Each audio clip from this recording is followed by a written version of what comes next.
এবছর বেরিয়ে গেছো স্কুলে, হেডমাস্টার সাথে প্রস্তাব দিলেন যে আমার যে স্টুডেন্টরা বেরিয়ে গেল, তোরা যারা মাধ্যমিক এবছর দিয়েছো তারা তো অনেকে ওই স্কুলে ভর্তি হবে না, অনেকেই আছে, আবার অনেক দাদা দিদিরা আছে যারা কিন্তু অন্য স্কুলে ভর্তি হবে, তো তারা কি এই সুযোগটা পাবে না? তখন হেডমাস্টার মশাই বললেন যে আমার তাহলে যারা এবছর মাধ্যমিক দিচ্ছে সেরকম স্টুডেন্টদেরকে যদি আপনারা কিছু করান, আর যারা উচ্চ মাধ্যমিক দিয়ে স্কুল বেরিয়ে যাবে তারাও তো এতদিন আমার স্কুলেই পড়েছিল, তাদেরও করান।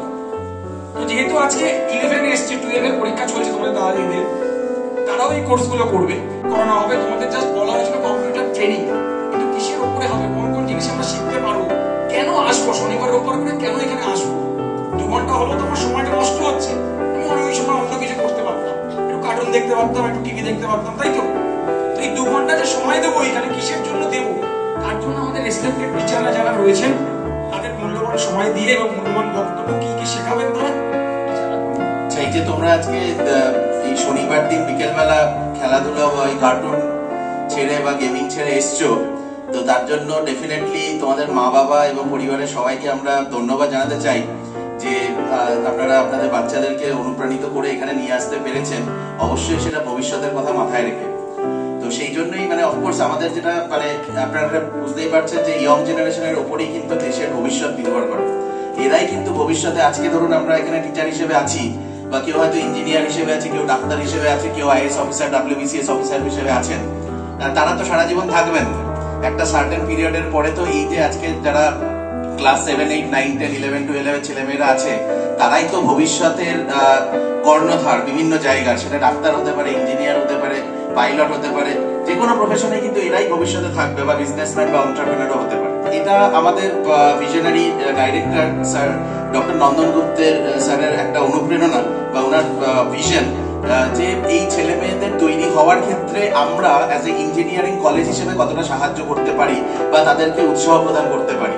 তখন আমরা দেখলাম অ্যাজ এ ইঞ্জিনিয়ারিং কলেজ হিসেবে যে একটা স্কিল, যে স্কিলটা খুব ভাবে দরকার যে কোনো প্রফেশনের ক্ষেত্রে, সে ডাক্তার হোক, ইঞ্জিনিয়ার হোক, কি পাইলট হোক বা টিচার হোক বা প্রফেসর হোক, যাই হোক, যে স্কিলটা ছাড়া চলবে না সেটা হচ্ছে কম্পিউটার স্কিল।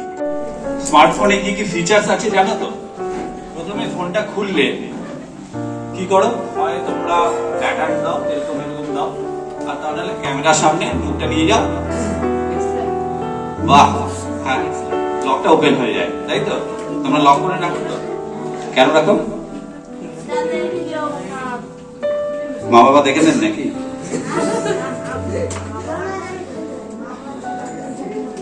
আচ্ছা, তোমরা কি জানো এটা কিসের অ্যাপ্লিকেশন, কিসের ব্যবহার? এটা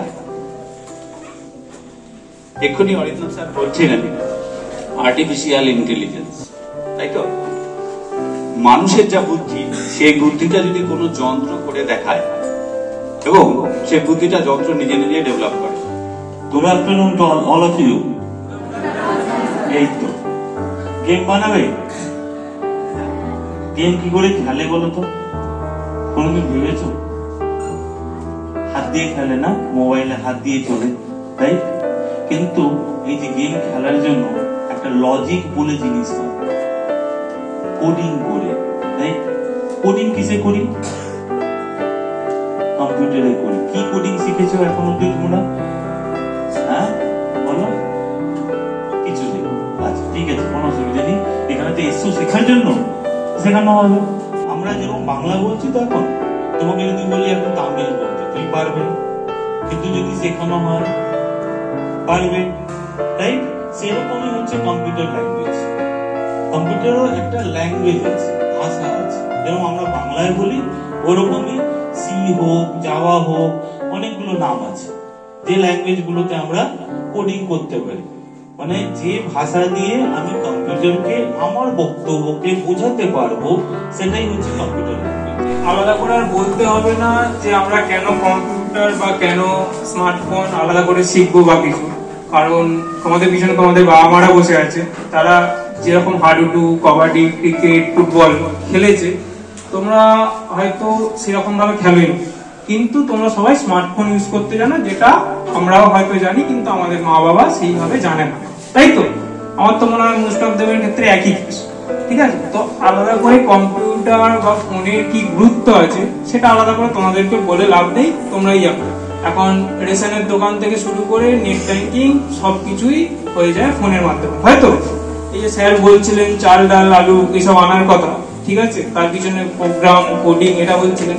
যখনই বললেন যে স্যার 1 কিলো চাল আনতে যাবো কি করব, তোমরা এখন তাও বলছো যে স্যার টাকা নেবো বা এটা করবো, দুদিন পর বলবে বিগ বাস্কেট করবো, সুইগি করবো, জোম্যাটো করবো, এইসব বলবে, তাই তো? বলবে তো নাকি? তাহলে ব্যাপারটা কি হয়ে যাচ্ছে যে আমাদের দিন দিন ফোন, স্মার্টফোন বা কম্পিউটারের গুরুত্ব অনেক বেশি বেড়ে যাচ্ছে। তাহলে আশা করি তোমরা বুঝে গেছো কি শিখবে, কেন শিখবে। এটা নিয়ে আর নতুন করে বলছি না।